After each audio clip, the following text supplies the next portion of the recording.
We want to address a frequent question about costs when using Bifrost Wallet.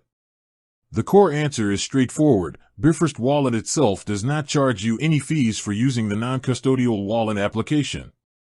It is provided free of charge.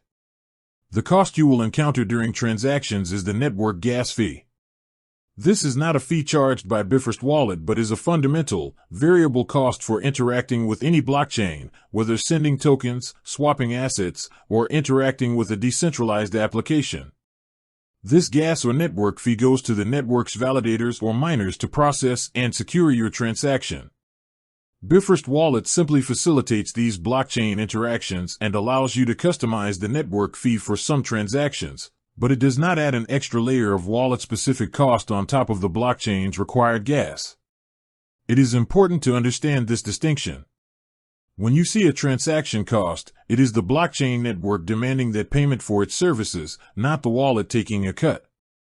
Any transaction executed through the wallet, such as a token swap, may involve gas and a service fee from the specific third-party decentralized exchange or service you use, but the wallet's function remains free.